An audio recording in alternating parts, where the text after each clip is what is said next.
একটি শোক সংবাদ, একটি বিশেষ শোক সংবাদ।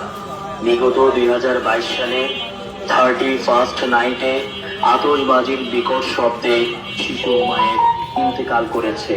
ইন্না লিল্লাহি ওয়া ইন্না ইলাইহি রাজিউন। মৃত্যুকালে শিশুটির বয়স ছিল মাত্র 4 মাস। এছাড়াও একই দিনে শত শত পশু পাখি মারা যাচ্ছে। শব্দ দূষণে শিশু, বয়োবৃদ্ধ ও রোগীদের ক্ষতি হচ্ছে। মানুষের নির্গত আগুনে মানুষের ঘর বাড়ি, ব্যবসা প্রতিষ্ঠান জ্বালিয়ে দিচ্ছে।